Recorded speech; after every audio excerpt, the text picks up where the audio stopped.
It's because we're streaming through. We're streaming So I'm through not using OBS. Explorer. Yeah, OBS should just be your camera feed now. That's what you got going on. All right, folks, we're back. To nobody listening yet. I'm not listening.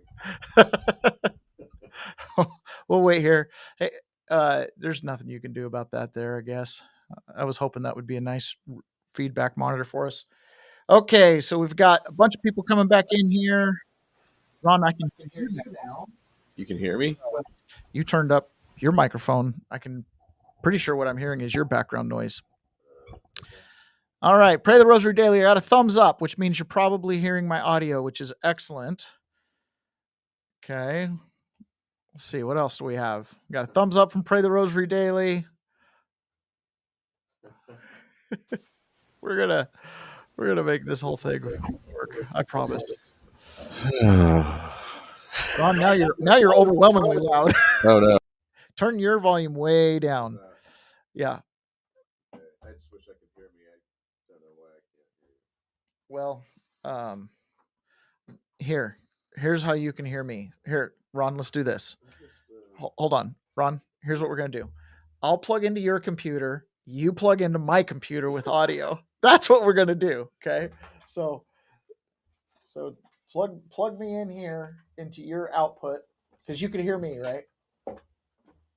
Plug me in here to your output, and I'll plug you into my input. We're going to figure it out, folks. Thank you so much, guys. Pray the Rosary Daily one time said, building the airplane while we fly it. And that's exactly what we're doing right now. We are building the airplane while we fly it. Now, Ron, I can't hear you talking, and you probably can't hear me talking at all. We can't hear each other talking at all. So we're just talking in a room together. Yeah. This is great.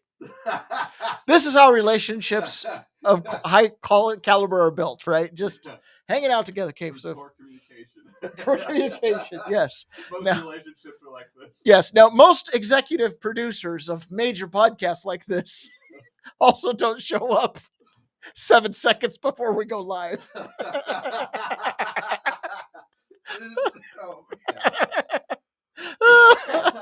Okay, guys. This is truly a labor of love. Okay, so let me get out of this screen here that I'm looking at.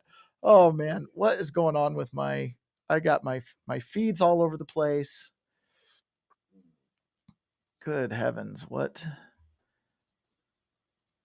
Okay. All right, guys. One of the challenges we have here is we're not getting the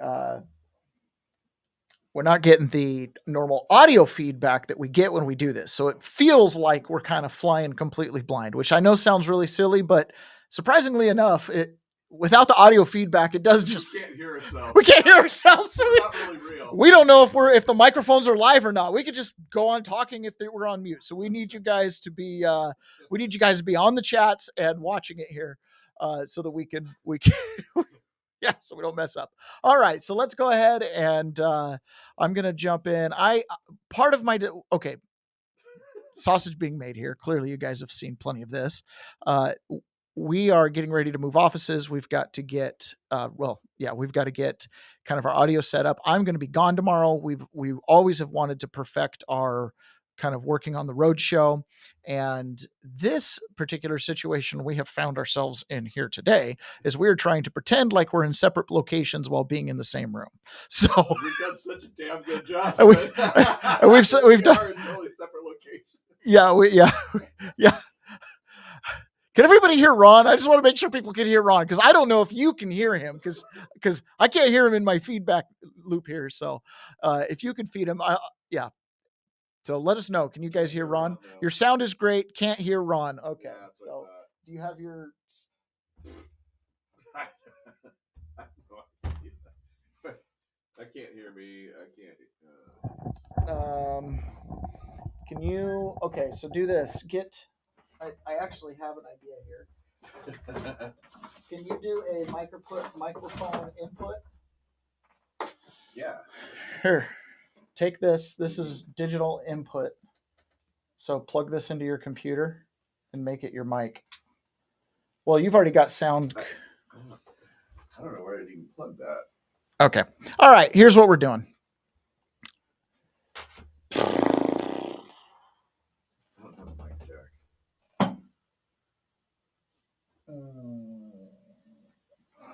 Okay. All right. So,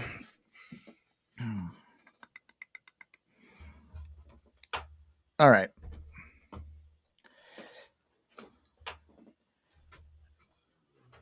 And here's a question, Ron. Can you hear this?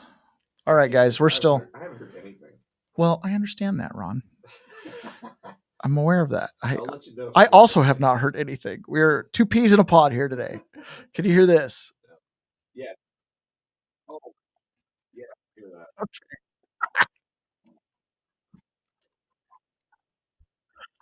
Oh, you could hear that, but did anybody else see that? Ron, presentation mode. Okay.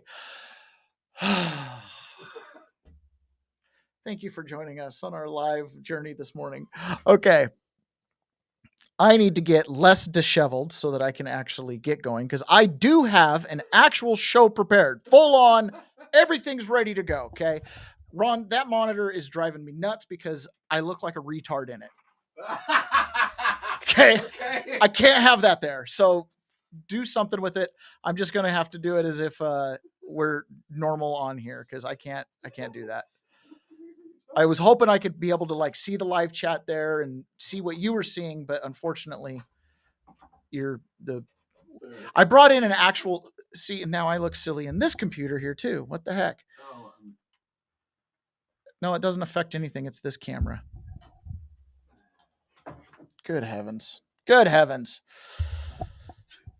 I don't even think I'm square on the screen. That's just the way you look, Taylor. Oh my gosh. I so badly just want to like start over and be like, we'll be back at 7:30. Oh, Shantini says, you don't look silly. Oh man, you guys are amazing. I can't believe you're sticking around through all this, guys. Okay, so yesterday we did play on the last stream, and I'm assuming a lot of you guys stuck through with us from that last stream. We did play on the last stream that there was a peace deal met in the Middle East. This was met by a bunch of surprise yesterday, right? But across the board, generally, Trump got a lot of credit for doing this. And we're going to kind of break down why Trump got credit for doing this. And this plays into a huge, larger narrative that's been going on around the country. We've heard it again and again from a number of people today, really giving credit to President Trump for getting this deal over the finish line. What are you hearing from your sources with regard to President Trump's role in getting both parties to sign off on at least the first phase of this peace plan? Well, certainly this is an enormous moment for the world, but also for this administration, a big win for the president who has been very personally involved in this, Lindsay. We've heard it again and again from a number of people today, really giving credit. See, this is the problem with not getting feedback. This is the problem with not getting feedback. That played twice, and because I can't hear it, I don't know it played. So I'm unplugging you, and I'm giving myself back the sound. So I suggest, well, are you already plugged into your computer? Is that how you get your feedback? Yeah. Okay. Because it should be like, you should be able to hear. You need to set your output settings to your computer. Make sure it's not outputting to Black Mac. Oh, you're right. Because that's what happens on my computer every time. Because when you talk, I should be able to hear you. We're going to get there, guys. We're going to get there. Okay, so Donald Trump brokered a peace deal yesterday. Seems like really big news. Like, we should have started the show out and not spent 10 minutes trying to get our audio working. But big news yesterday, right? So peace deal came out with Donald Trump. Now, this is being advertised as a phase 1 peace deal.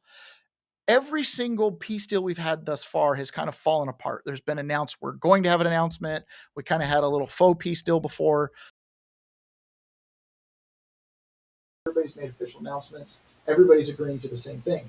Now I can hear.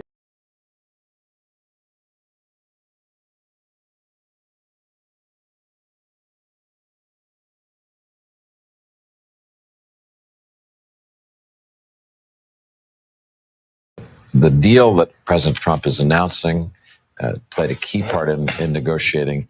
It is a significant change. This war was blocked for 2 years. President Biden, who preceded him, was unable to find a way to stop it. President Trump found that way by being tough on both sides. and you'll take a victory lap for sure over the next few days. But it's deserved. There's no way that I can see that this would have been done without Trump's pressure in the final hours. The deal that President Trump is announcing. Okay, so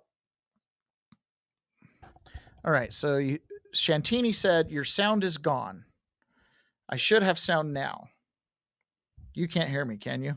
I can. You can't hear me talking? I can hear two of you. It's because I'm coming through your mic, probably. You can hear two of me. Try to figure it out over here quietly. Yeah. Shantini says you're back. Okay, we're just going to assume we're live. I really wish I could hear myself. We should do, if you can hear yourself now we should do the microphone switch or the headphone switch. Yeah, so now, okay, now I can hear myself through you. Doubling? Yep. I don't know how to fix that. Hit mute. Just turn your microphone off right there. Just, no, on the microphone itself, there's an off button. Literally, it's on the bottom. Okay, so that ends the doubling. It's just when you go to talk right there, there's an on-off button. Just literally use that. It's like stupid, but we're live. We're live. We got to do it live. Okay. We can work through anything. I've been to federal prison. You think this is a mess? You should have seen how they did us dirty in there. They put us from like one holding cell to another. Okay, and I know why the sound is bad. It's because I still have the last video that we were playing audio on. And I guess I need to hold this thing super close to my face. I got to turn. There's a whole factor of things going on here. Ron, is your mic on? Why does it? I don't know. All right. We've messed with so much stuff. Ugh. Okay. Heard the clip and you. Ron is in the background. Okay, thank you. What about Ron? Turn your mic on now.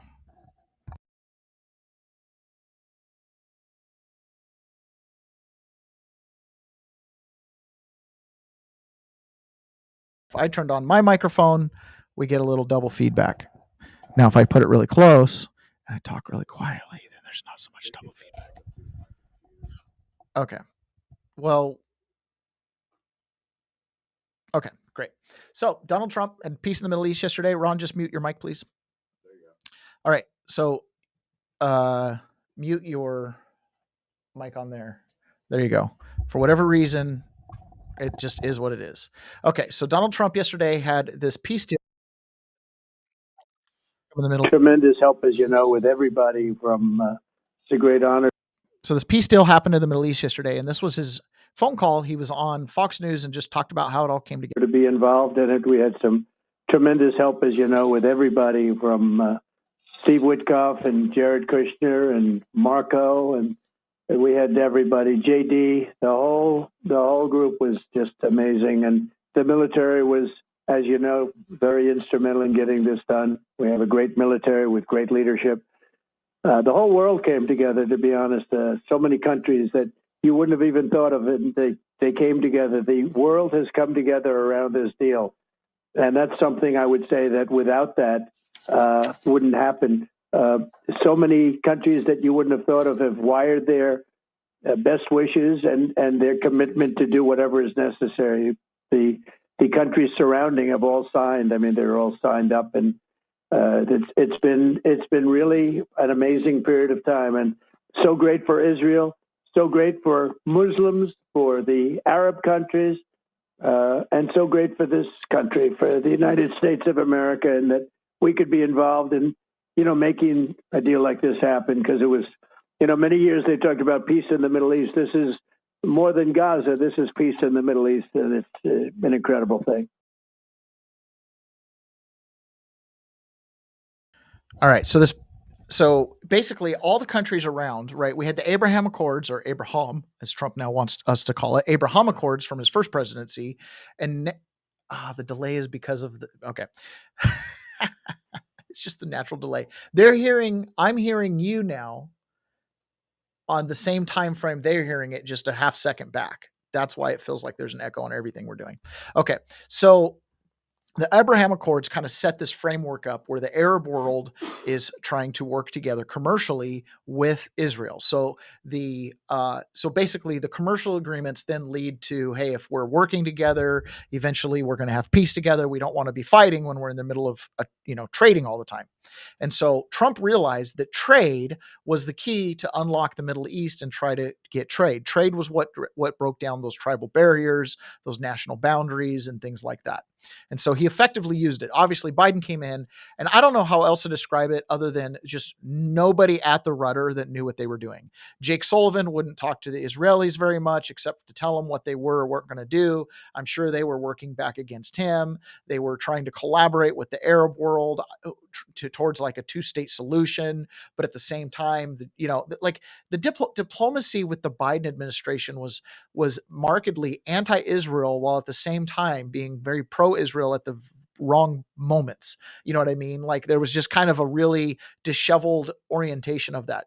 So now with Trump back in charge, he's actually done a pretty good job of fully backing Israel, while at the same time putting a lot of pressure on them to end this war quickly, swiftly, and come to a settlement. Mike Huckabee talked about how unique Trump was in putting this together. But the real key is President Trump. He's the one that made this happen. Certainly, envoys Witkoff and Jared Kushner were a very big part of sealing the deal, bringing it together. But this would never have happened without the leadership of President Trump. He brought people together that no one thought would ever sit together, talk, and come to an agreement. And it's really a remarkable day. And I'll tell you, there is a great sigh of relief being heaved throughout Israel today, because this is a day that everyone here has been praying to happen for 2 solid years.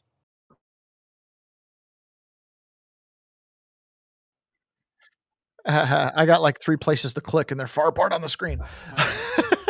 So Israel, literally hundreds of years, decades, right? Maybe 1,000 years, have been praying for relief like this. And this is morning number 1. Right. So we'll see how this goes.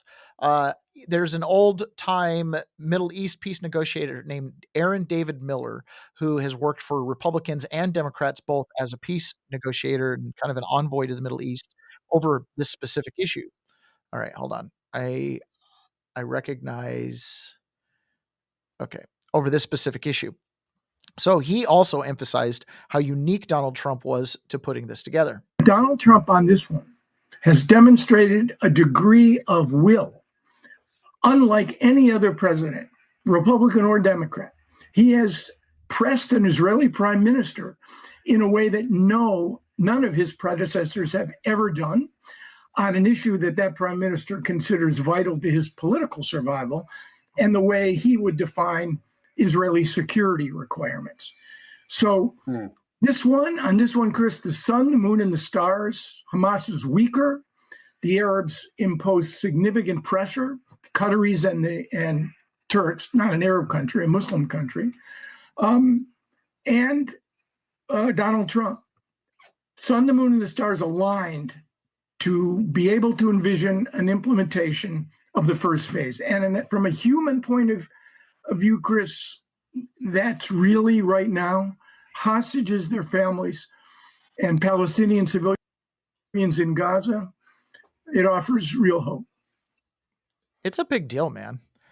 Imagine, when you think about what's been going on over in Israel. When I was really young, I remember the suicide bombers, right? There was like constantly suicide bomber threats and stuff like that.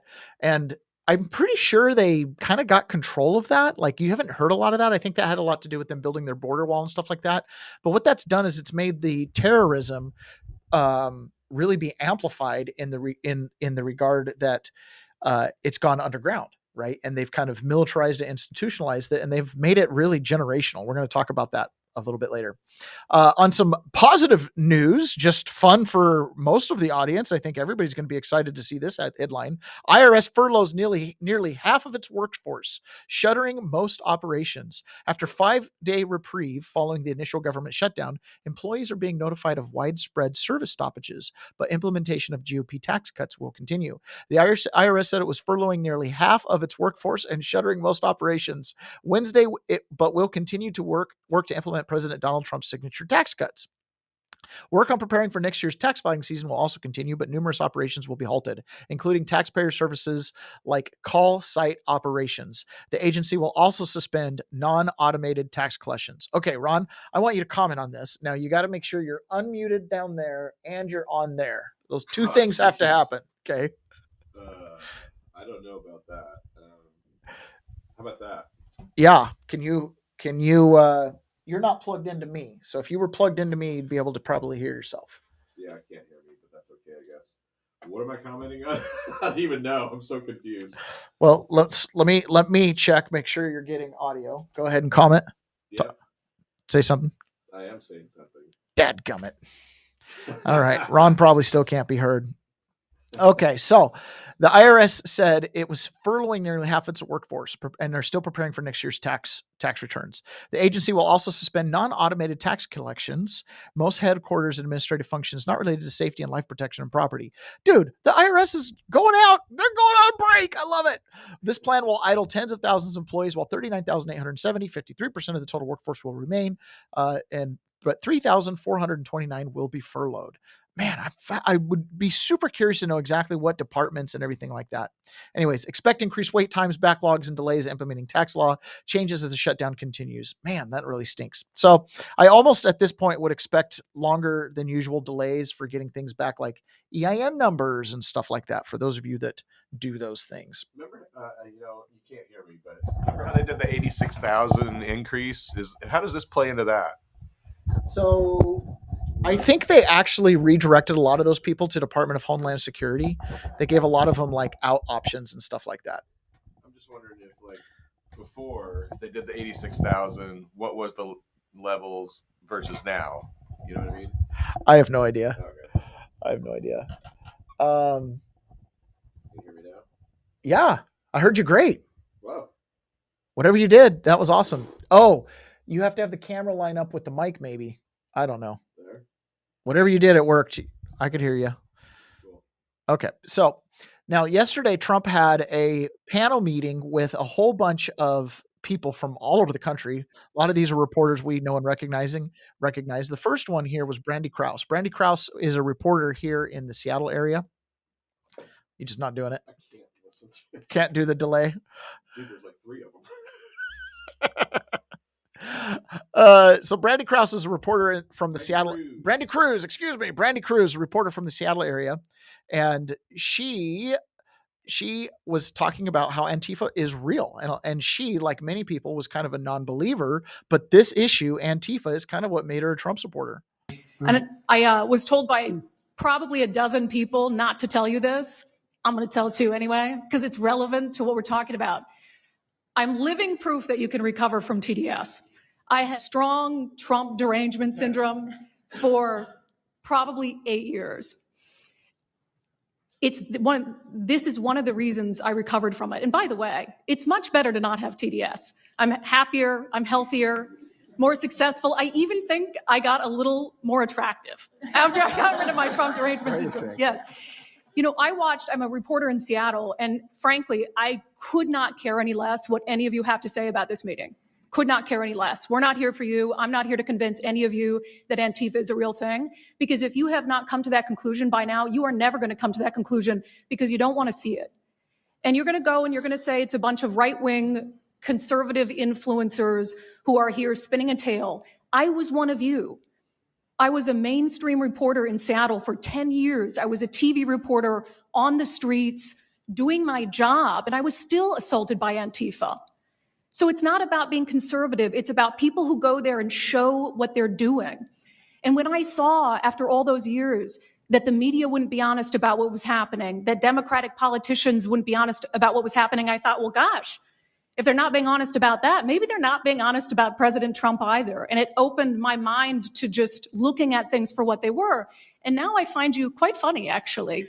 Now it's like I said, I'm much happier about it. But you know, for me, again, I could not care any less the stories that they go to print. This is what I care about. We have 3.5 years. Nothing is guaranteed, although I think if Democrats keep it up, we'll probably have Republican presidents for the next 3 decades.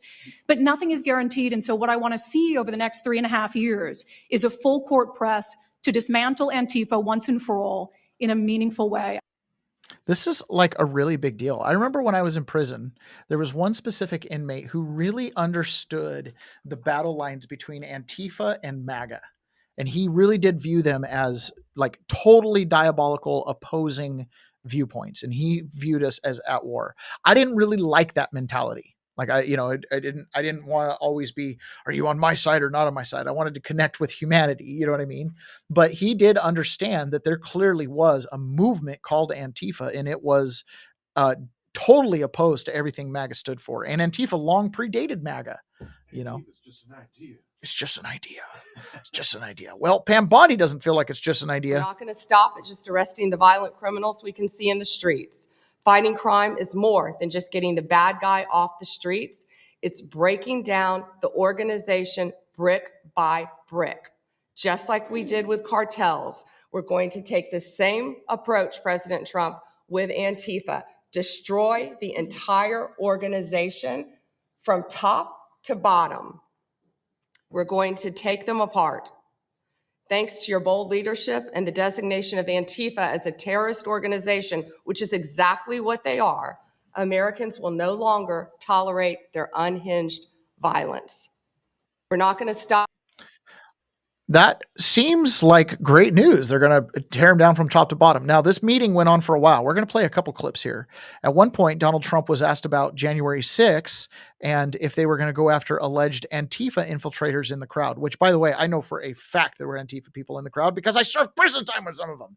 If they got caught and weren't under some magical protection spell, they did end up doing some prison time.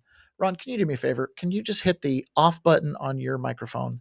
It changes everything. It takes away one of the feedbacks. I don't know what, but that mute button doesn't seem to take away the feedback. I don't know why.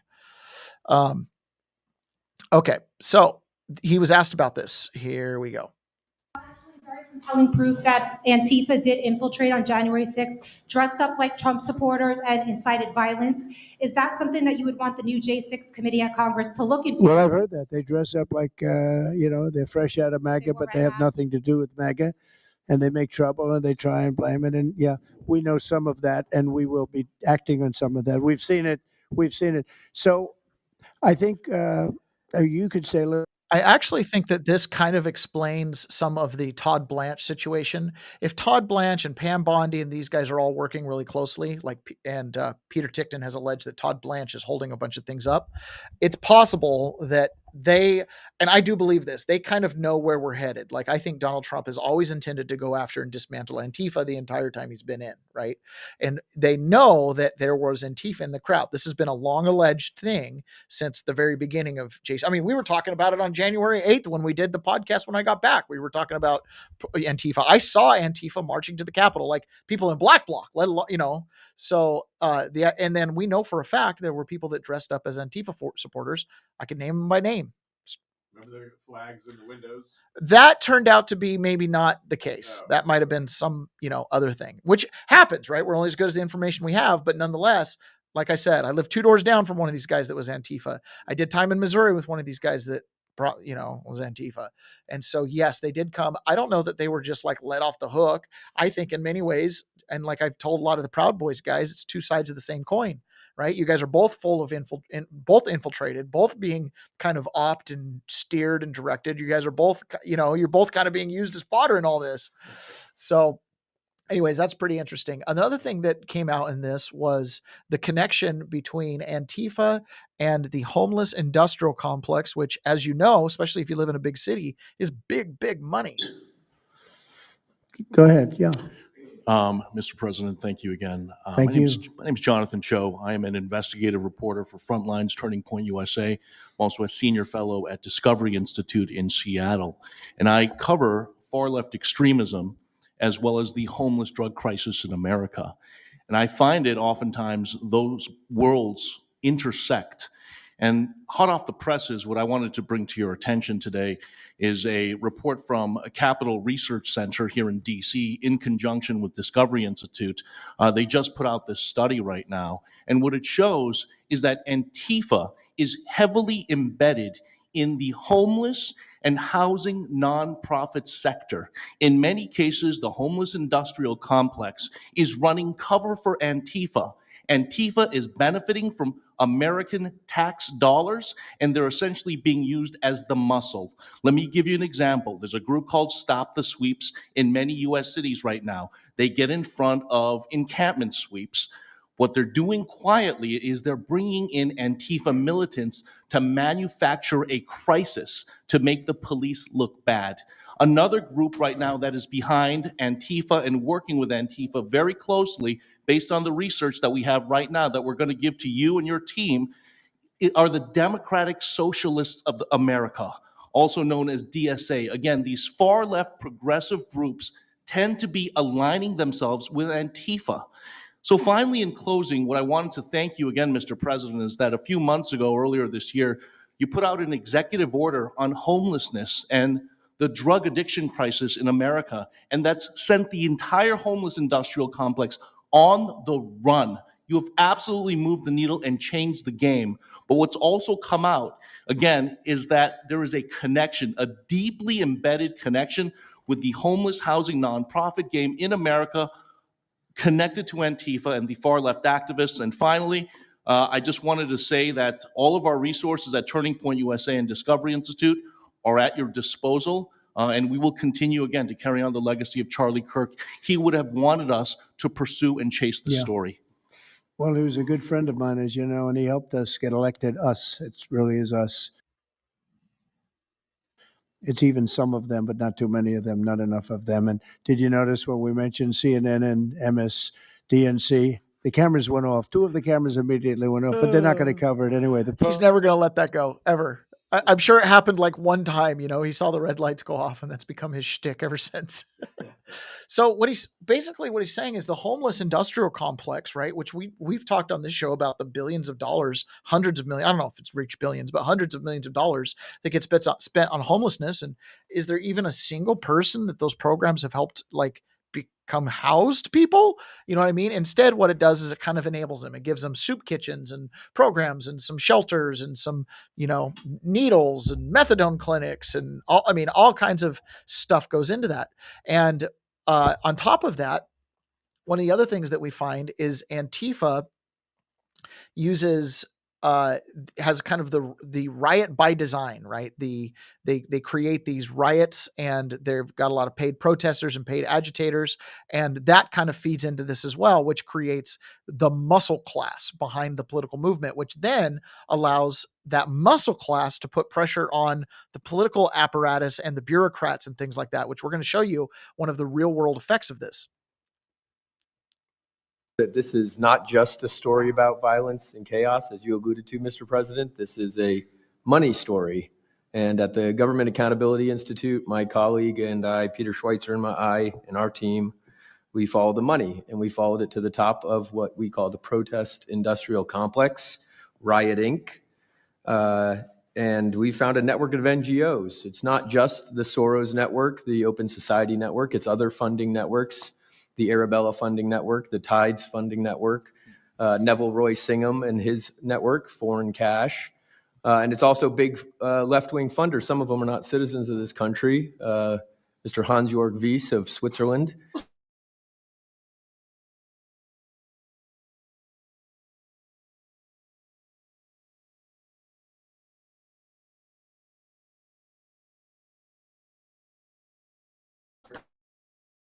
Pouring money into this. Let's try that.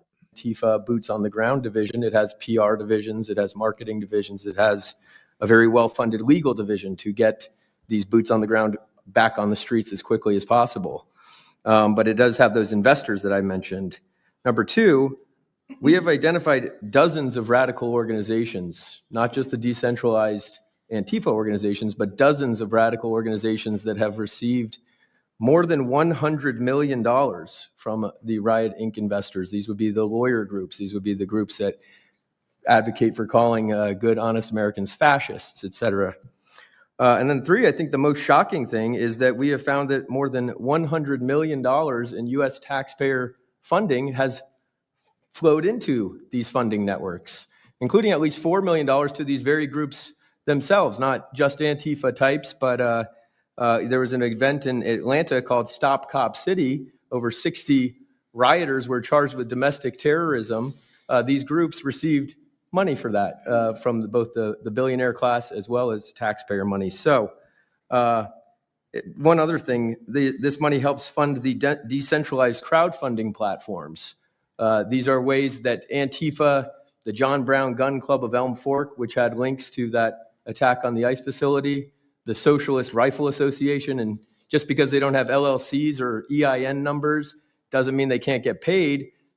Some of these funding platforms, crowdfunding platforms, are funded by this network that we call rioting. So again, I want to thank you for your leadership, for the whole cabinet's leadership on this. We're going to keep following the money and appreciate everything you're doing, sir.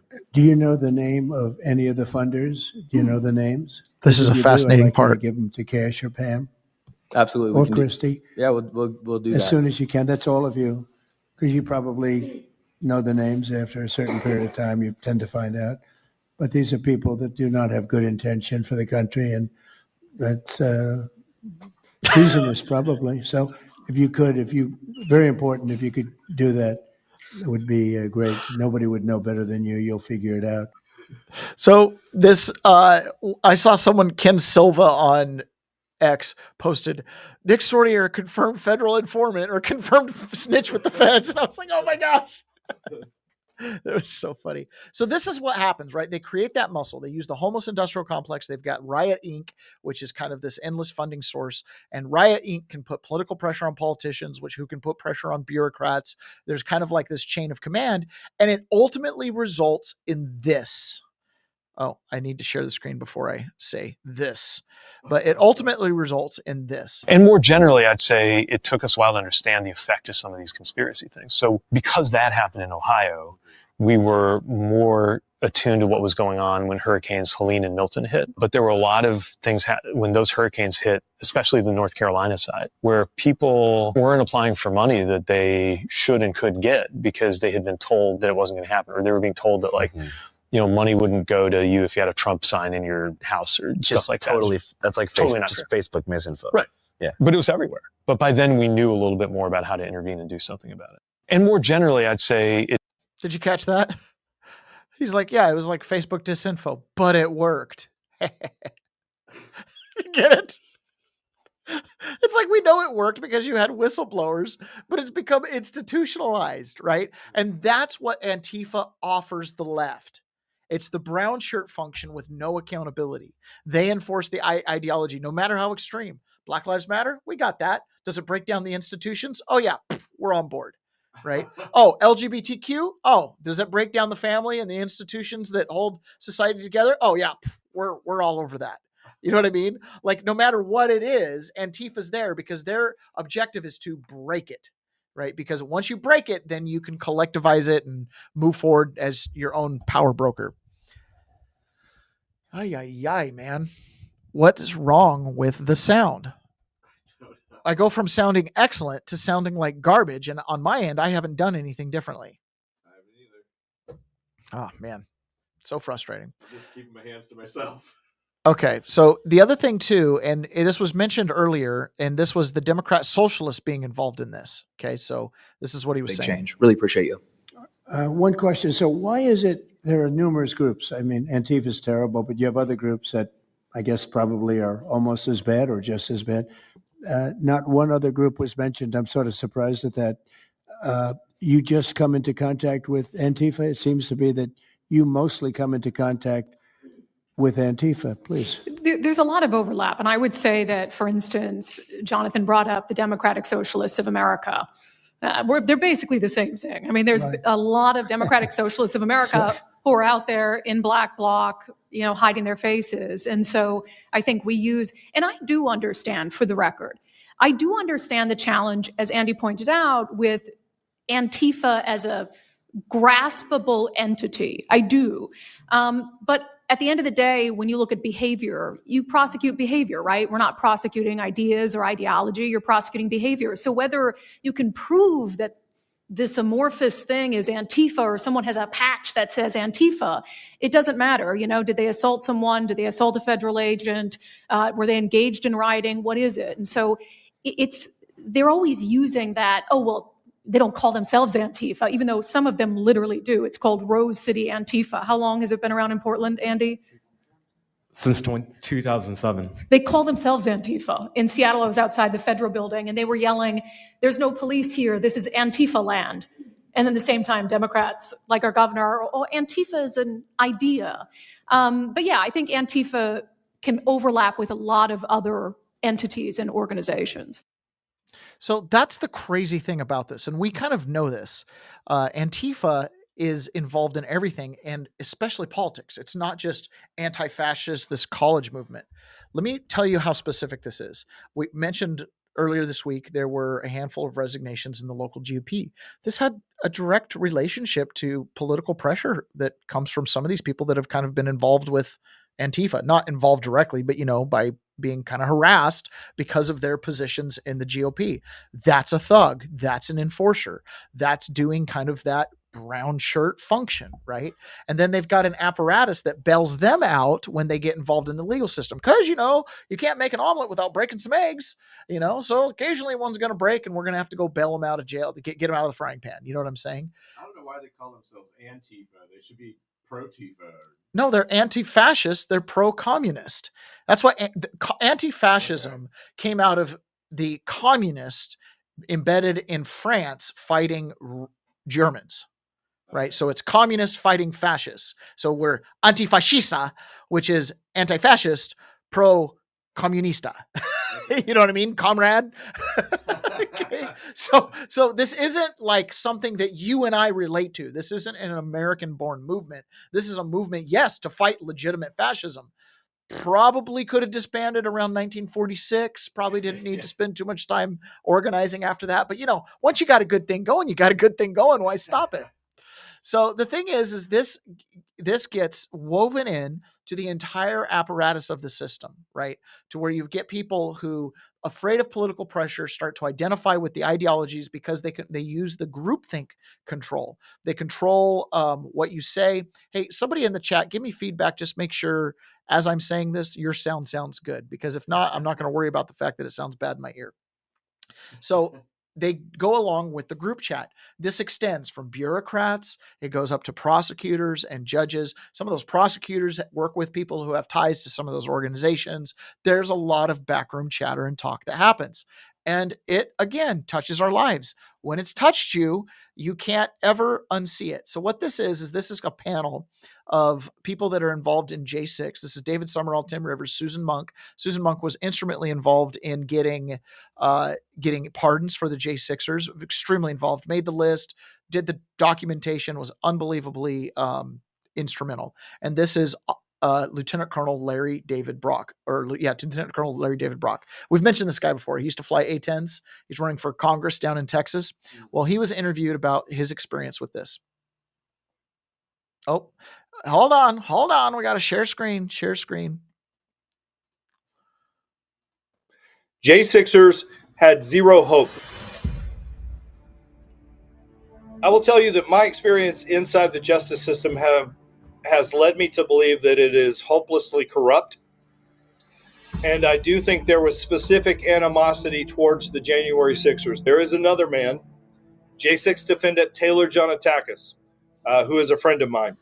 And his judge told him before a single juror had been impaneled, Mr. Jonatakis, you're going to spend a lot of time in jail. Before a single sentence had been ordered in the trial, he had already pronounced the fact that he was going to put him in jail, yet the judge would not recuse himself. J6ers had zero hope. Let me put this in historical perspective, because I'm a student of history. All right. In 1933, 5 Germans were accused of burning down the Reichstag. So the Gestapo arrested them, the Gestapo charged them, and they went to trial in front of the Reich Ministry of Justice in Nazi Germany. 4 of them were acquitted.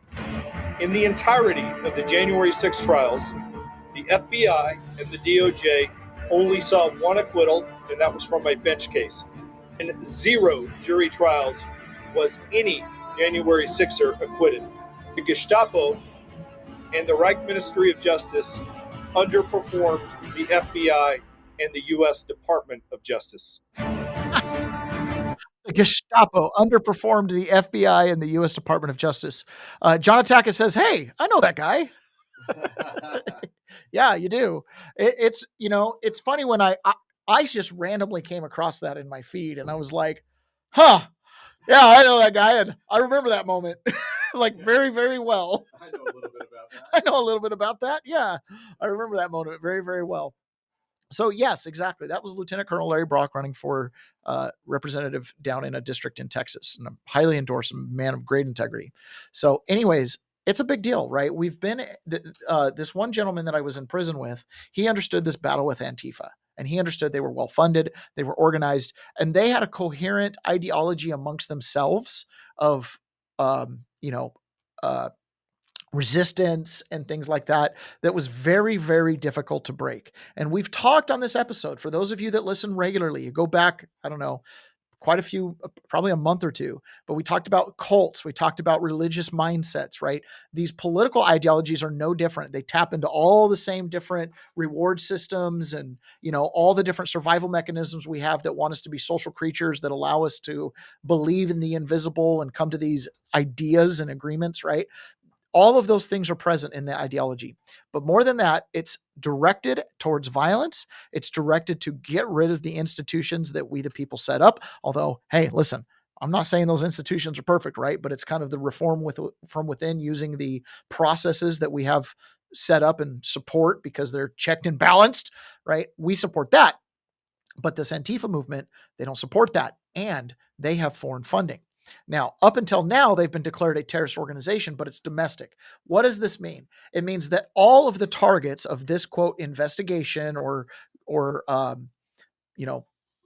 whatever we call it, task force, assumes that all the participants that are targeted are United States citizens. And so they're going to be given all of their amendment rights. The process will be followed pretty closely. But once it becomes a foreign organization, now you can spy on those foreign governments, foreign individuals, but you don't have to get warrants if they turn around and contact American citizens, right? Because it's a foreign terrorist organization. Well, look at this. Donald Trump gets asked about that because when they did the executive order for Antifa, they just made it a domestic terror organization. Well, Trump was asked about escalating it to a foreign terrorist organization. What this does is it puts us on the level, it puts this at the level with ISIS and Al Qaeda and the drug cartels that have been declared this. This means that now the military can get involved in taking them out anywhere they're at. Are you going to work with your administration as the Secretary of State's here? Are you going to work with your administration to designate it a foreign terror organization? You mean a terror? Antifa? A foreign terror organization. Well, has that been done? Pretty close, right? Would you like to see it done? Yes, Mr. President. You think it would help? They have foreign I'd be links glad all to across do it. I Western think it's Europe. the kind of thing I'd like to do. If you'd like, does Middle everybody East. agree? If you agree, I agree. Let's get it done. Okay, let's get it done. Marco, we'll take care of it. Mr. President. That's international, you mean? Yes. International. Mr. President. Sounds good to me. Foreign terror organization. Steve, are you okay with it? Yes, it's true. There are extensive foreign ties, and I think that would be a very valid step to take. Good, I think so too. Yes. Good, I think it's a good point. Thank you. That might be like the biggest scary thing that ever happened. If you're on one of those groups with the lawyers that bail people out, you're like, oh, domestic terror, that's no big deal. That's just a task force. That's just like any old strike team, Yeah. Like we could deal with that. This changes the calculus. Foreign? Oh, they go after the attorneys of foreign terrorists. Like there's no reprieve. Did he just do that? I thought we snuck that one in there. I thought we had our guys writing the executive order. Did he just do that? That's a big deal. In another interesting but a little bit unrelated news, right? When we're talking about our economy and we're talking about all the success we've had, this right here is for me, it's a great deal because I live my life on a silver standard. But silver hit a new high. It was over $50 this morning. Okay. So last night, as I was going through looking for some things, I found a silver dollar down in the. I was like, "Oh, this is $50."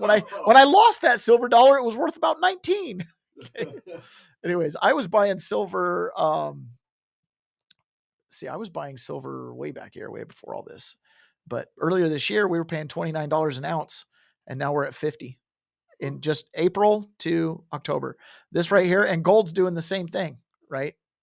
Gold is absolutely flying high. That's a huge deal, folks.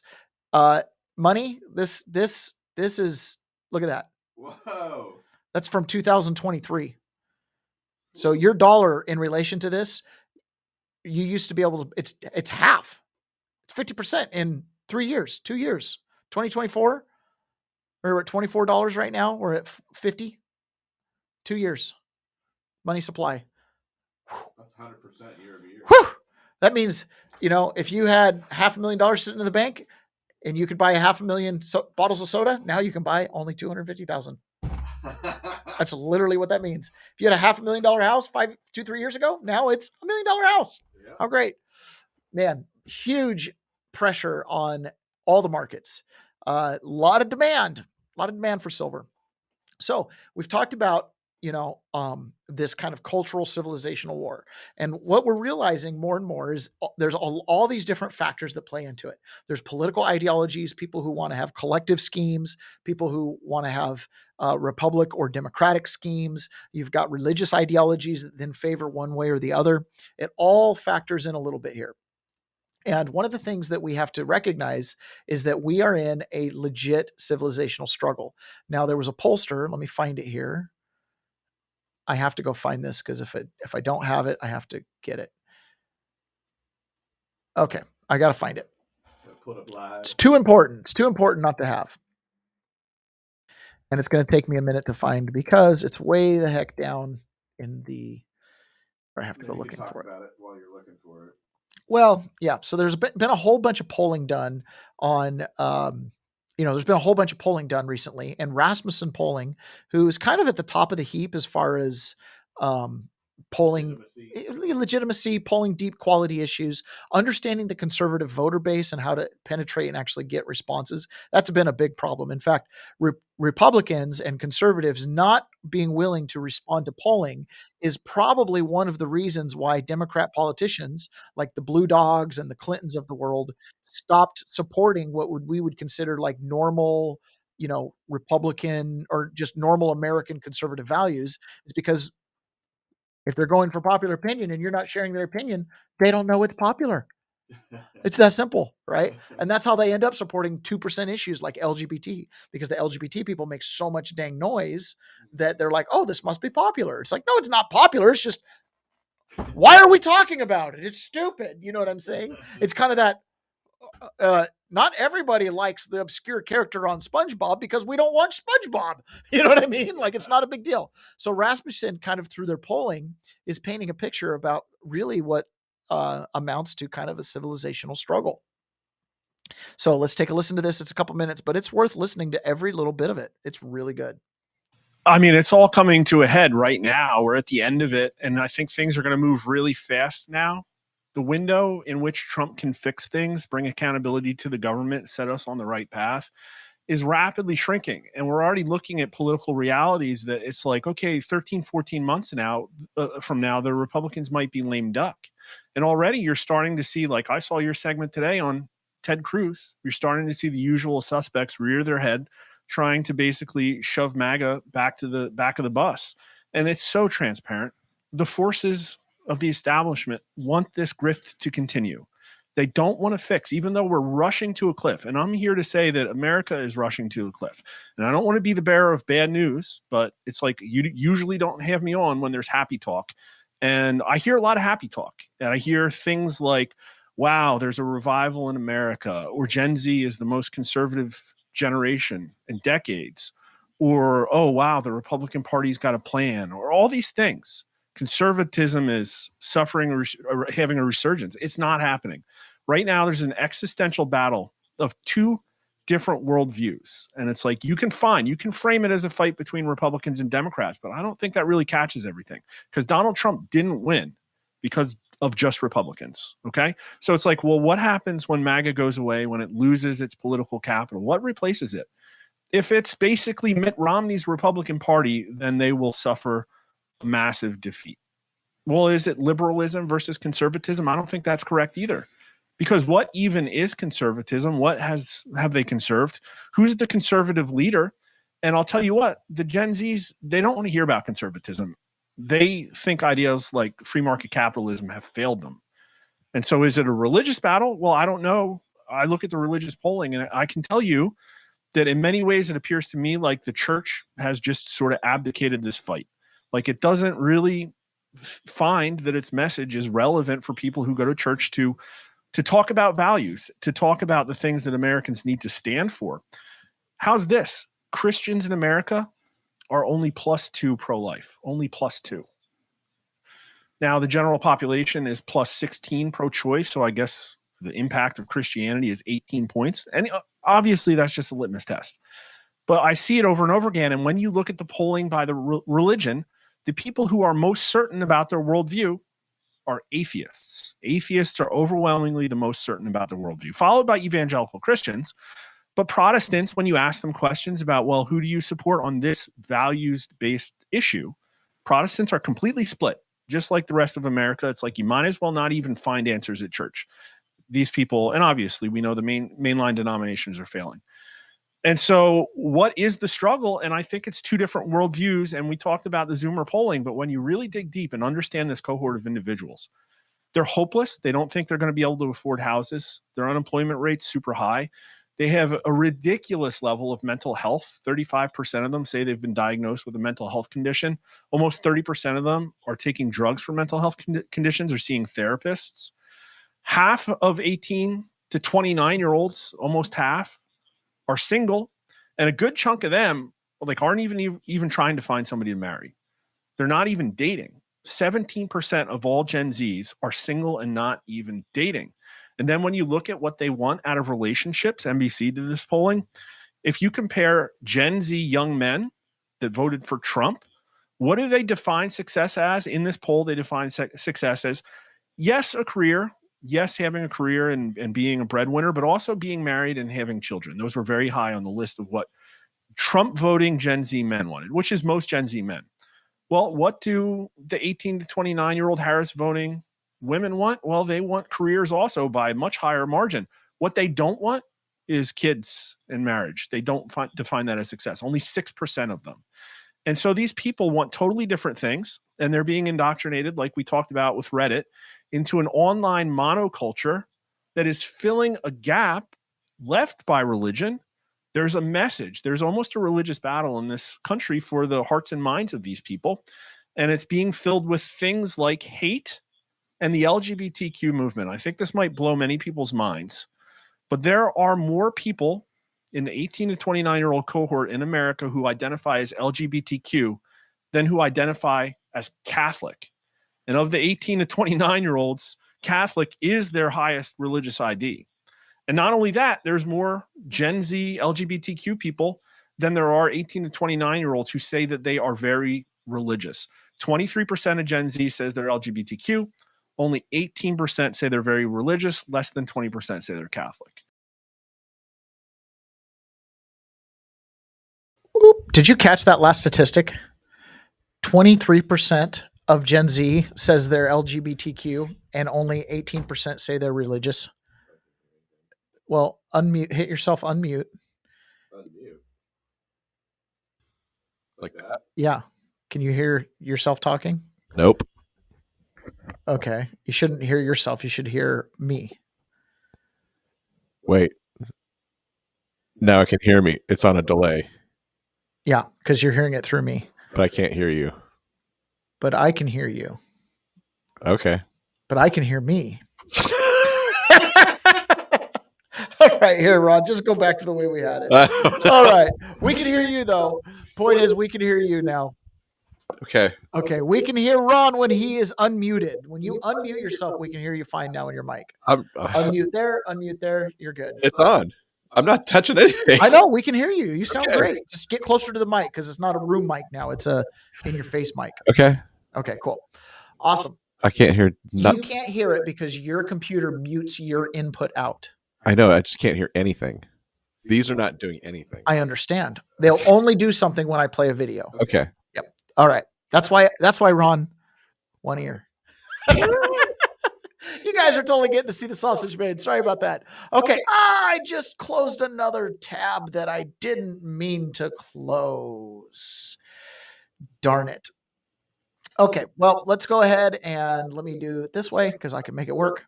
Okay. So this is this is Aaron Burnett talking about Antifa being kind of, right-wing propaganda. It's not really Antifa.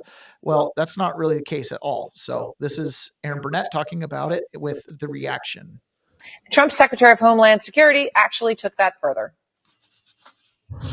This network of Antifa is just as sophisticated as MS-13, as TDA, as ISIS, as Hezbollah, as Hamas, as all of them. They are just as dangerous. That's pretty incredible, right? Hamas has just been engaged in a 2-year war that we just announced the first stage of a peace plan to a few moments ago. And ISIS, these are incredible things to say. And obviously, I'm not going to sit here and defend anybody who considers themselves part of an Antifa movement, such that it is. But such that it is the operative part of that sentence. Antifa is far from a major sophisticated terror organization like Hezbollah, Hamas, or ISIS. In fact, it's not even like far-right groups like the Proud Boys and Oath Keepers, which have had national leaders, unlike Antifa. There is no organized hierarchy to the group. And according to the Center for Strategic and International Studies, compared to right-wing extremists, Antifa-linked violence is rare and limited. That's not true. Antifa-linked violence is not rare and limited. It hasn't been rare and limited. It's been all over the place. And it is like Hezbollah. When we from afar look over there, if you lived there, they'd be like, well, Palestinians would be like, well, Hezbollah, or I guess Palestine up in Lebanon. Well, Hezbollah is, they're mostly a political party, Democratic Socialists of America. They're mostly a political party. They're not really terrorists. They're mostly a political party, Democratic Socialists of America. Okay, so we're over there trying to experience what it's like to have Hezbollah in your neighborhood. Okay, well, we know who they are, right? Because they're like real people. So it's not like the boogeyman. Okay, so that's the same thing with Antifa. Antifa's like, your 22-year-old kid that won't move out that is studying, French lit in college or something. You know what I'm saying? Okay, philosophy or something. All right, so it's kind of checks that box. It is very similar. It's well-funded. Okay, yes, we know it's well-funded. It's getting funding from billionaires. Okay, checks that box. They commit street violence. Okay, checks that box. It's got a political arm. Hezbollah does, and so does Antifa through the Democratic Socialists of America. And they use the street thugs to create situations where people comply, right? The thugs. Okay, they create a dependency class, right, through the homeless industrial complex. You've always got people that'll show up for $20 that are ready to riot, cheap and ready to go. They're, financially disenfranchised. It is very much the same. See, this is as just a peasant being clear-eyed, right? I want to read myself into the story. Where do I fit in this? And in the opening of the show, when the kings and queens go riding by, we're the people in the background, walking with the baskets of carrots, right? And walking. See, says your mic on. Ron, is your mic on? Taylor's voice is echoing. So Ron, you got to mute your mic when you're not talking. That's it. That's all you got to do. Changes the sound dramatically. Yeah, you don't even necessarily need the mic except to hear the videos. Thank you for Azure. Okay, so point is we're the people in the background carrying the basket of carrots or banging on the horseshoes, making horseshoes for the king. We're not the king and queen. We're not the dramatic story. We're kind of the background players, right? What normally we go, oh, those are the non-player characters. No, that's Taylor. You know what I mean? We're the peasants. That's us. Yeah. No matter who's in charge, we got to live here. It doesn't matter if it's a, 18th century Russian czar that's in charge, or it's a 20th century communist commodore that's in charge. It's still the peasants carrying their basket of carrots. You know what I mean? Sowing in the spring and reaping in the fall. That's who we are. And so when you're looking at that and you're going, well, what is the difference between Antifa and Hezbollah? They serve the same functions. The utility, the thing they do, how they operate in our communities, in our societies. It doesn't matter what name you put on it. Hezbollah, Hamas. Remember, because Hamas has their whole Palestinian wing. They're trying to be a government too. What is Antifa trying to do? Get rid of the government institutions. Why? So they can be in charge. How are they going to do that? Any way possible, right? Same things. And so, but those movements get friendship with other Marxist, collectivist oriented movements. And it just becomes a Game of Thrones. We know we want to be collectivists, so let's all try to break capitalism, break republicanism, break democracy. And then once we've broken that, then we'll fight amongst ourselves on who ultimately sits on the throne. You know what I'm saying? And that's what it is. That's actually why movies like Game of Thrones kind of have such a hit, is because people go, yeah, that is what's going on. Right. So this is Senator Eric Schmidt from Missouri talking about this battle and saying that we have what it takes to win if we see it through. For a long time, the left has dominated these big cultural institutions. I mean, they've waded into it. I mean, conservatives in many ways were off like creating companies and that's great. Like, we should continue to do those things. But whether it's like the media or the film industry or higher ed or even now K through 12, like, they just gravitated and they sort of took these cultural institutions over. And I think we can't cede anything. And, you know, again, with the book, my point with the book was that we can't see the legal, the legal profession is dominated by people who lean more to the left and to the right.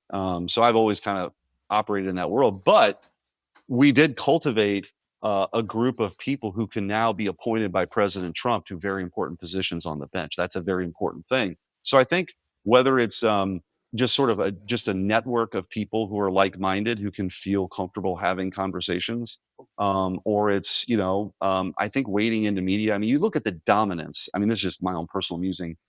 The dominance on what's on Netflix or what's on these platforms or what's produced in Hollywood is just overwhelmingly left. You can't even hardly watch an awards show now. Like, it's just ridiculous.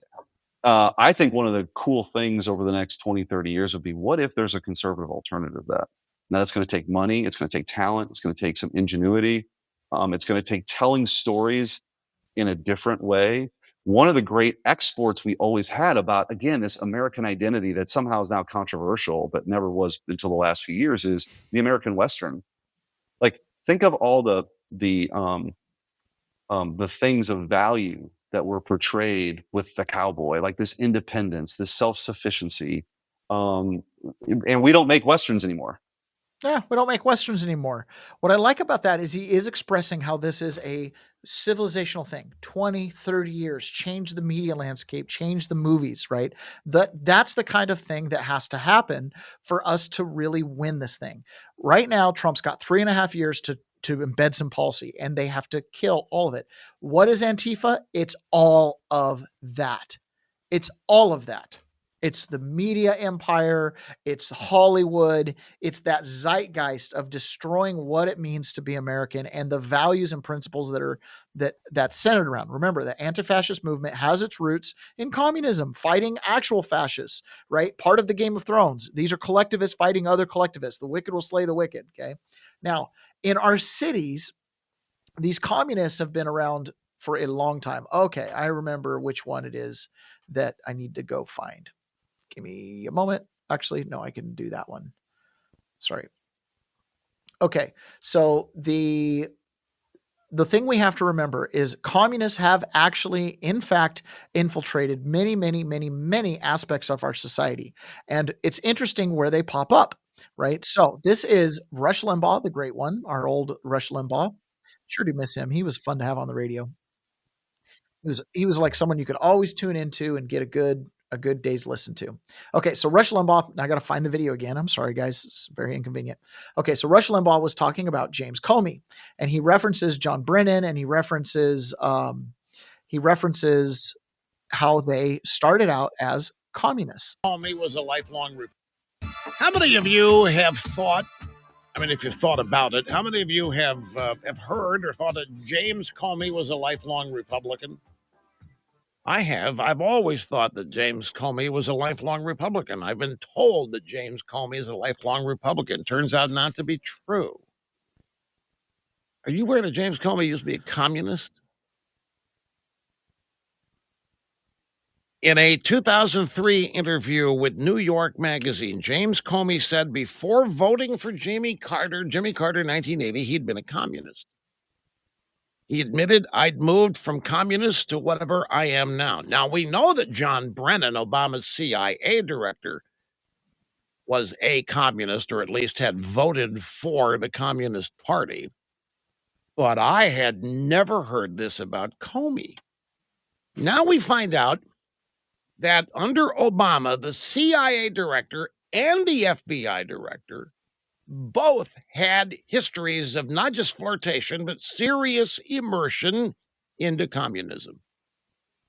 And like the KGB always said, no one ever leaves the KGB. Nobody ever leaves this way of thinking. Nobody ever leaves this way of thinking is what Rush Limbaugh said. That is fascinating. Now, I actually did know that. I knew that James Comey had professed that he had basically been a Communist Party member prior to kind of making his way to the left, voting for Jimmy Carter, making his way further, and until he became this Republican. He was never a Republican. He was always a collectivist. It's just Republicans had power because remember, parties, Republican Party, Democrat Party, these are parties. We forget that sometimes because we drop the party from it and we think of it as something different. It's a party. What party do you belong to? What's your thinking process? What are you celebrating? What are you working for? What party do you belong to? Oh, the Democrat Party, the Republican Party. They now the communists view it as the Communist Party. We can use those two tools, right? This is the uniparty. They're all communists, right? But they wear different stripes, Republican, Democrat. John Brennan's a communist. James Comey's a communist, but James Comey says he's a Republican and John Brennan says he's a Democrat. And somehow these two guys can work together to overthrow the United States government. So both parties overthrew the United States government? No, the communists did. They put on the skins of Republican and Democrat. They were always communists. We've always known that. That was Rush Limbaugh. Okay, he's dead. And he was talking about that. Under Obama, James Comey and Barack Obama both, or James Comey and John Brennan both had been communists, but now had different party affiliations. Gosh, makes you wonder if they really did, didn't it? If they really did they? Okay, so another thing that's been going on here is this issue out in Chicago has just been absolutely nuts, right? Huge amounts of death. And this, again, when we talk about communists taking over the place, what does it look like when communists take over? Interestingly enough, when fascists take over, things look great. Right? I mean, streets are clean. Everybody's white.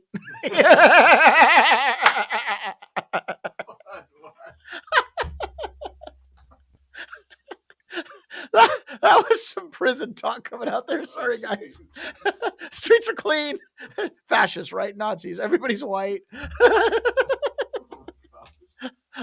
I'd have people rolling in the TV room if I'd have said that. Okay. So anyway, TV room in prison. I'm joking.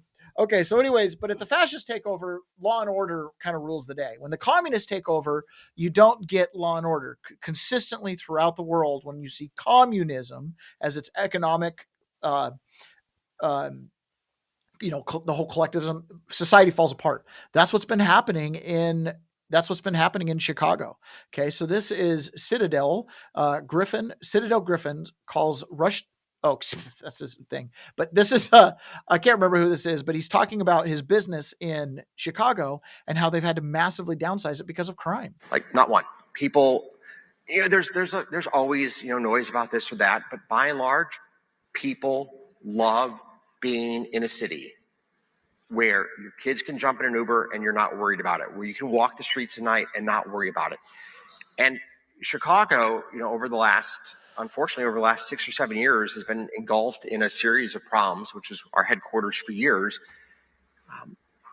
Asking people to leave for Chicago or New York or Miami has not been hard. We've gone from probably 1,300 people in Chicago to a few hundred, from being the primary tenant of one of the largest skyscrapers to, I think we'll be down to 2 floors in a year.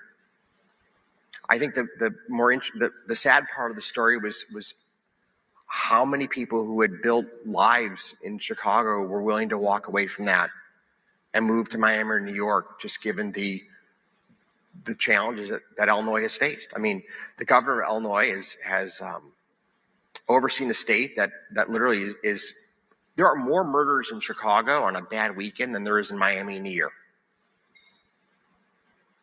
There are 50-some schools in the state of Illinois where not a single child is at grade level.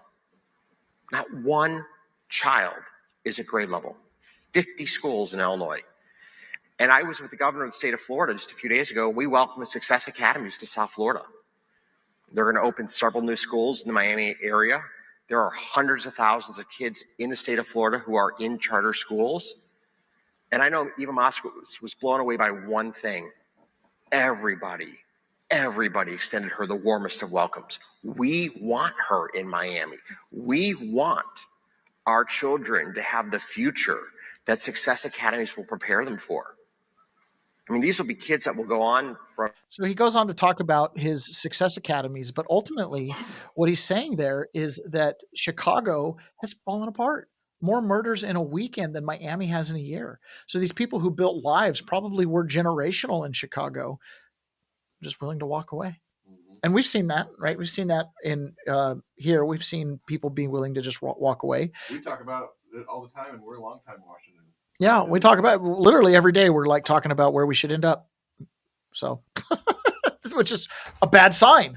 You know what I mean? That discontent. And it's because of this. Like, here's the mayor of Chicago basically talking about when immigration did the largest, one of the largest Tren de Agua busts. He didn't seem to think it was a good thing. In on fact, our democracy. It's not about immigration. It's not about safety. It's about authoritarianism. And we're going to push back and we're going to defend Chicago and all American cities against this tyrant. Okay, but let me just go to the issue, like at the Chicago apartment building overnight last week. This is, according to DHS, 37 undocumented immigrants were arrested in that operation. The building was targeted because it was known to be frequented by Tren de Aragua gang members. I mean, how do you respond to people who say these sorts of efforts are making the country safer? Imagine, okay, look at this. You're in Chicago. You live here. This is your apartment building you're taking a video out of. That apartment building across the way has 37 Tren de Agua gang members who were presumably dealing drugs, looking for, untoward opportunities with young women, okay, who are money laundering, not working. They don't look at the bodega around the corner, okay, are potentially carjacking, just general thuggery, probably some graffiti, no respect for litter laws or anything like that. All of that, okay? And one night you see all the bad dudes leave. What do you think the next morning is going to fill out in your neighborhood? Nice and quiet. Oh my goodness.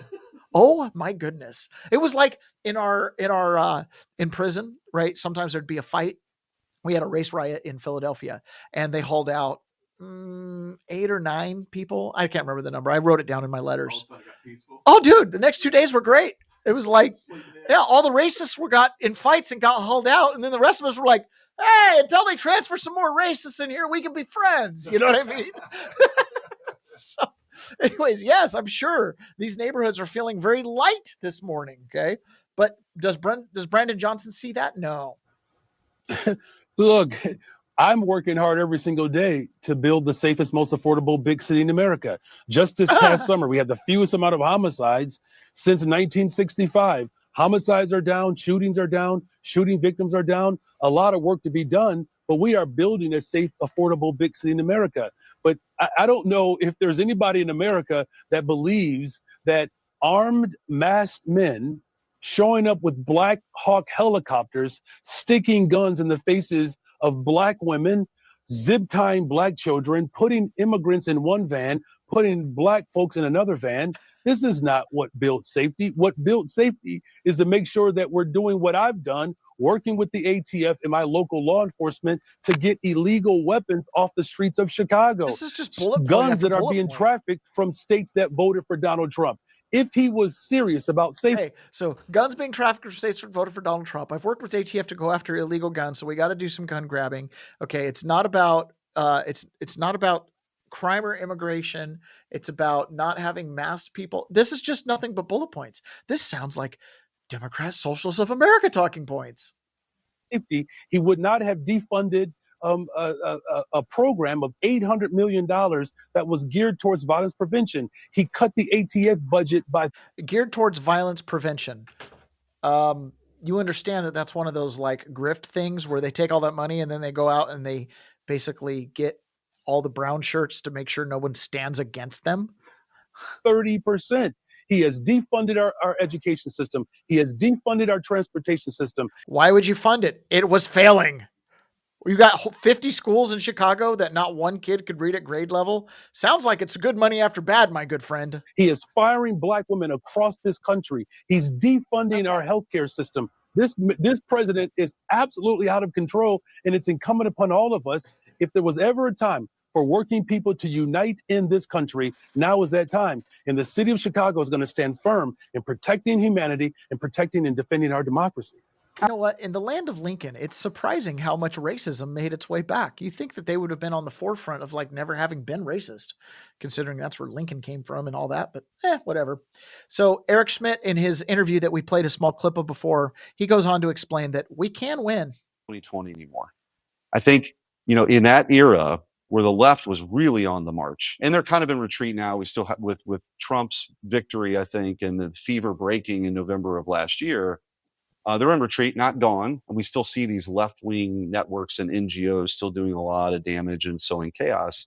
But they had their moment of what it really looked like if they were in charge. And that's when you saw the summer of love and the rioting, and you saw the mass migration of what Biden sort of opened up the gates for 20 million people who came here illegally in just 4 years' time. So that's the world. And I think that they won. And he surrounded himself in many ways in that administration of these, gender study majors from Ivy League institutions who were writing white papers about open borders, and suddenly they were in charge of the country. Yes. And we saw how bad that can be, and I think the American people rejected it, thankfully. That's really what he thinks happened. Basically, the academics got in charge. Here's what it looks like to we the people. Okay. This is what we the people see when we've lived through the Biden regime. We've lived through this cultural nightmare, and we're still going through it. It ain't over, right? Because like Rush said, once you go to that line of thinking, it's hard to come out. It's just like once you see it, you can't unsee it. We say it on our side too. Once you kind of have the baptism, the conversion, and it all kind of goes, I see what I see with my eyes. You can't unsee it. Even comedians this comedian kind of sounds like an immigrant herself, even comedians kind of see it. And this is where people are starting to figure it out. Given the choice of Brandon Johnson running the place, right? And crime and Tren de Agua on the streets and black gangs. What did they say? 110,000 gang members in Chicago. Unbelievable number. I mean, that's a war. That's why they can't get a hold of things, because you have a standing army there, right? But this woman gets it. And this is the cultural battle that we have to win. This is the cultural battle we have to win. Knowing the difference between the conservatives and the liberals, and who you really want to have running the place, and who you really want to amplify push come to shove. Yeah, this country is so divided, right? They're saying we should separate liberals from one country, conservatives another country. And when I heard that, I was like, oh no, we can't do that. If America ever goes to war, I want conservatives defending us. Right? Those guys that stormed the Capitol, that's who I want fighting for this country. Have you seen their photos? They'd be on the battlefield with their horns and their fur. They'll be like, America, America. Can you imagine liberal snowflakes at war? Oh, they'd be on the battlefield being like, oh my God, this is not a safe space. Why are there so many triggers? And the general be like, shoot him. Are you sure that is the right pronoun? Gen Z liberals will be even worse. The general will be like, attack. They'll be like, I don't chase, I attract.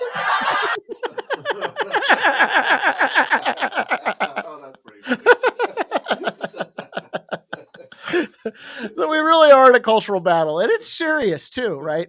The people who commit to this wokeism, leftist, collectivist way of thinking, and I'm drawing on, these are big ideological pictures, and I view it as binary. You either believe in me or you believe in we. It's that simple, right? And there could be some combination of both, but at the end of the day, right, I believe that I matter. I don't want to live my life for you. I want to live my life for me, and I want you to live your life for you, and we can collaborate. Other people look at it and they go, you should live your life for me. Right? If you want to be at the top of the heap all the time, then you might be a collectivist. Well, here's the problem. When it comes to collectivism, it aligns really well with Islam, and it aligns really well. Obviously, it is Marxism in its core and things like that. And this is a gentleman who investigated and followed up with a female suicide bomber. Okay. She was taken into custody by Israel twice. And this man got to interview her. And this is the problem. When I say things like, don't let them weaponize your virtue against you, it's because of situations like this. You have to be absolutely clear on what it is that's happening to us, so that your virtue doesn't get weaponized, so that you don't have guys like Brandon Johnson go, oh, well, we could get rid of all the crime if you just pay more money for a task force against violent crime. It's the good money after bad. Oh, just send more money to the schools that have been failing completely. Whereas you've got underfunded schools somewhere else in rural America that everybody's reading at grade level. You know what I mean? The classrooms are double the size they should be because they've had a teacher that quit or whatever, but they can still figure it out. But you're over here with plenty of money, can't figure it out. This is why, because it's a mindset. It's a brain thing. I got to remember to share the screen before I hit play. I said, wait a second. These people treated you in all of your burns. They saved your life, and you'd want to blow them up. This is the woman who was treated by... Absolutely. Wafa had been a woman in Gaza. She had pulled a pot of boiling water over herself when she was like 5 or 6 years old. The Israelis treat most of the people out of Gaza who have really catastrophic medical injuries. She goes back to Gaza after being treated for 4 or 5 years in Israel. She gets recruited to be a suicide bomber. And she'd been given 3 target options by the Alaska Martyrs Brigade: a bus, a cafe, or the hospital that had treated her and saved her life. She chose the hospital that had treated her and saved her life. She gets to the checkpoint. They discover that she has a bomb. She tries to detonate it. It doesn't go off. She gets thrown in jail. Again, the Israelis treat her. They help her with her burns. They educate her. They give her a college degree. And now in the Gladstone deal, she goes back to Gaza. So I go to Gaza to interview her thinking this is going to be a redemption story. So I get into Gaza and I bring with me an iPad that has the video of her trying to blow herself up. And I show her the video. And I said, what do you think watching this? She goes, oh, I'm thinking I almost tasted paradise. Okay. Would you do it again? Absolutely, in a minute. This is my calling in life. I said, wait a second. These people treated you in all of your burns. They saved your life. You tried to blow them up. They still treated you. They educated you. And now you have a chance at life back here in Gaza. And you'd want to blow them up. And she goes, absolutely. And that's when my mind was made up about the moral clarity of the Israeli-Palestinian debate. And we have to have moral clarity with things like Antifa. Antifa is communism. So when you see James Comey and John Brennan, 2 former communists, but now they're on opposite parties, Republican, Democrat, colluding together to overthrow the United States government. Who actually was overthrowing the United States government? And how intent are they? Just like this woman, treated, doesn't matter, this is my life's purpose. Once indoctrinated, once baptized into that line of thinking, how do you know, your fruits have shown me nothing but that, nothing but overthrow and tyranny. So James Comey, you are Antifa. You see what I'm saying? I don't know why you wouldn't be. If you were communist, why wouldn't you be a deep under, go get a law degree. And then you can help other Antifa people, like when you're the FBI director, we can have that whole summer of love. Actually, he wasn't FBI director by then. It was Ray, right? But you get the point, right? Because they're your brown shirts. They're your tools in all of this. Okay, guys, we have reached the point in the show where I have to make a decision. Do we finish it or do we go private? I think today, because we've had so many audio issues, we're just going to finish it for you guys.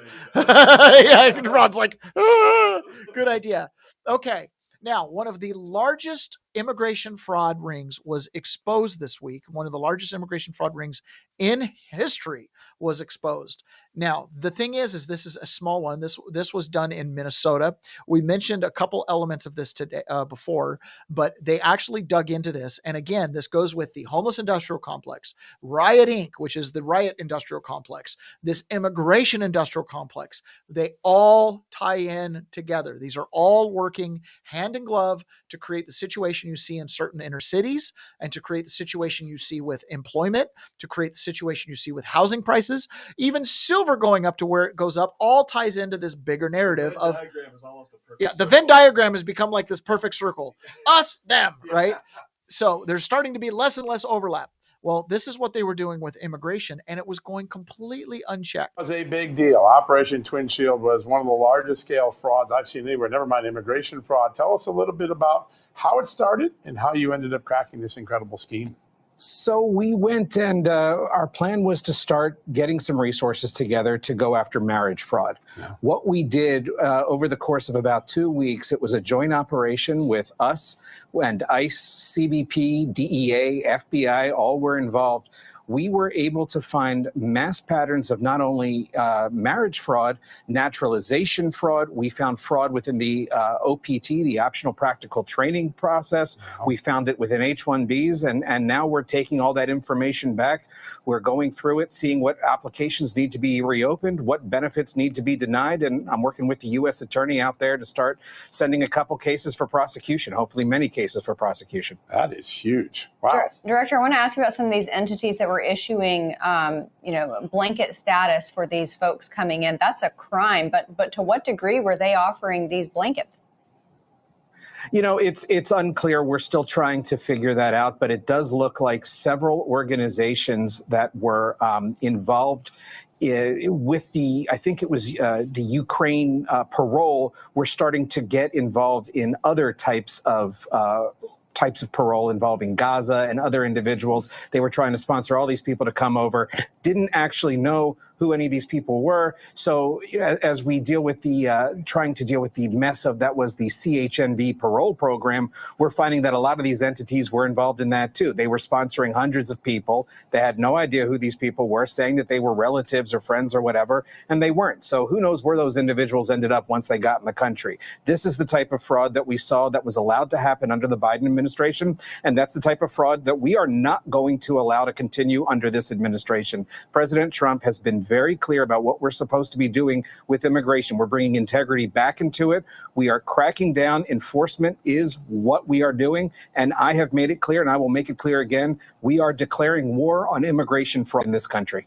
It's so important. All right, so let me walk through some of the possibilities here. I think you had more than 1,000 cases that you're looking at here with indicators of fraud or problems. If someone got all the way through the citizenship process, they got naturalized, if this fraud gets unraveled, could they lose their citizenship? Could they be deported?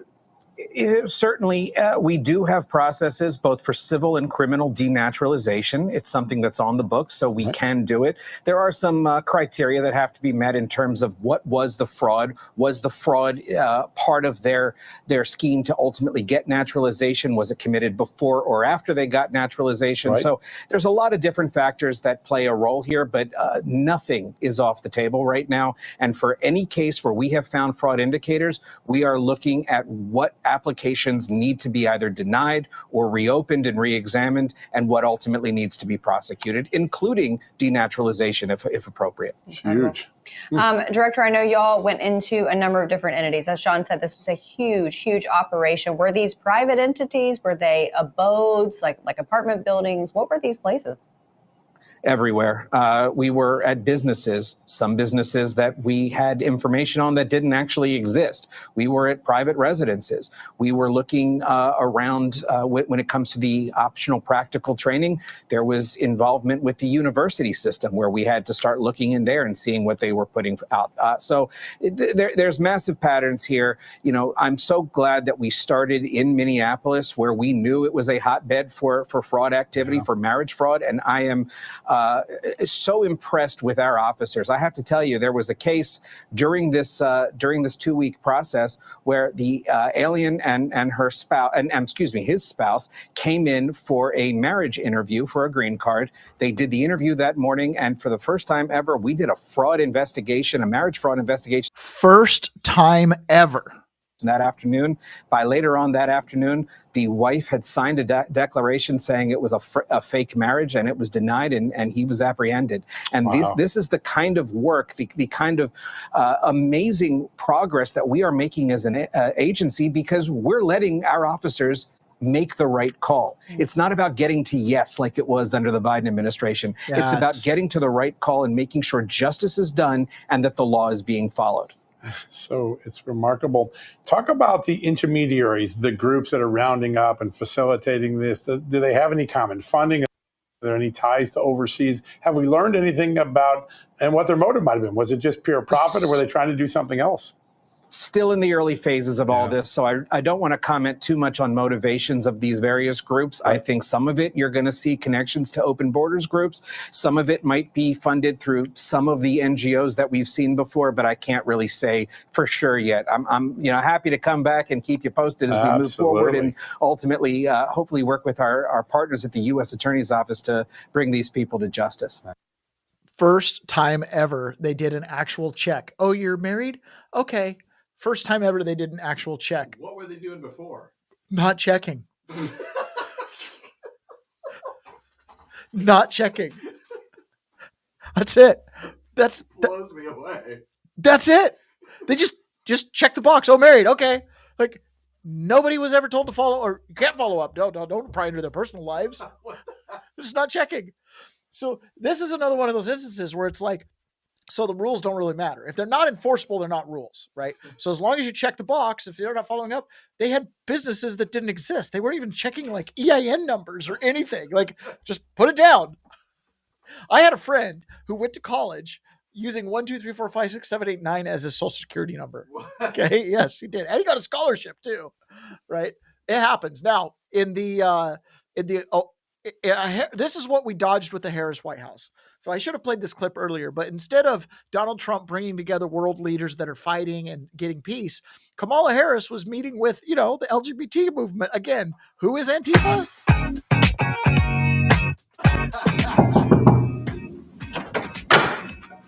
Hi. Can we talk about it? Yes.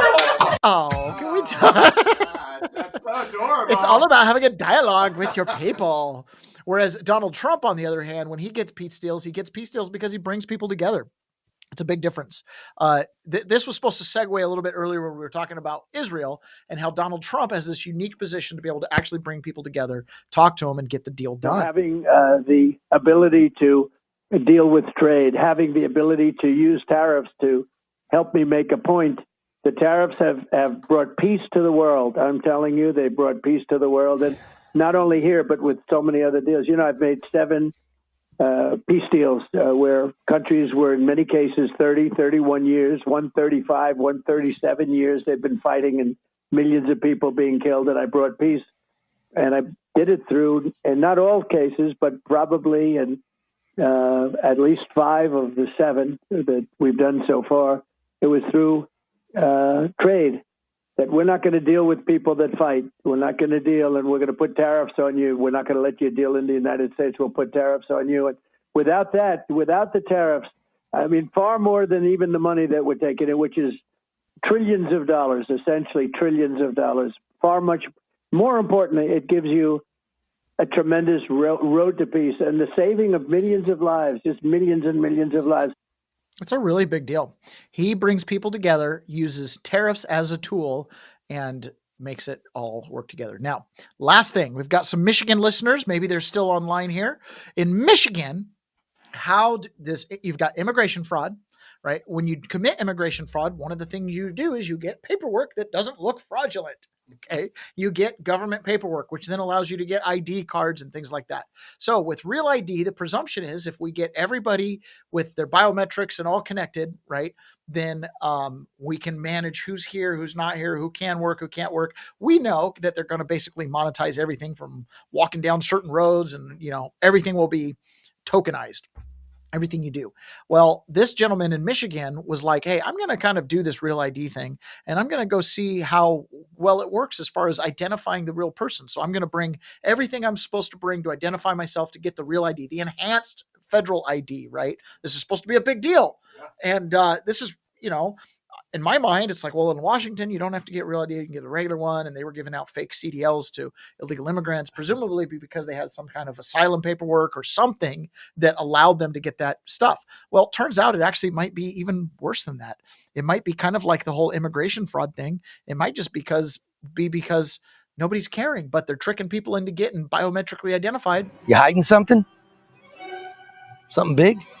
Well, Rolls-Royce Choice is back. So one of the other things too is the federal government has sued Michigan to get the voter ID information, okay, that they're supposed to put in the database, which apparently ties in with the digital ID, by the way. And she said, no way, but there's a reason. In the news, don't even think about it. That's what she told the federal government after it asked her for all the voters' information in Michigan, where 100% of adults are registered to vote. Okay, remember what we just learned about immigration fraud across the water here over in Minnesota, where they're committing tons of immigration fraud. They get their paperwork, they get their ID cards, and one of the things they do that when they do is they get registered to vote. Well, the federal government's like, hey, you can give them ID cards, that's fine, but you can't register them to vote. Give us your voter rolls so we can verify citizenship of people. And Secretary of State's like, oh, no, you're not. The next highest is Minnesota at 80%. And her reason for no, we won't give you that information is we don't want to disclose the privacy of our citizens. And they all go to college there. But Joyce won't give the feds the information. And now she's getting sued again. So I went to the DMV to get an enhanced driver's license to see exactly what information Joyce collects. Driver's license, passport, Social Security. Okay. Else. I know the website told you to bring all 5 things, but we already know you. So you don't need this stuff? Nope, because we already know you. But I never showed it to you before. So basically what he's saying is to get the crappy ID, I didn't have to show you any of this stuff. And they're like, oh, we just use your crappy ID to give you the enhanced ID.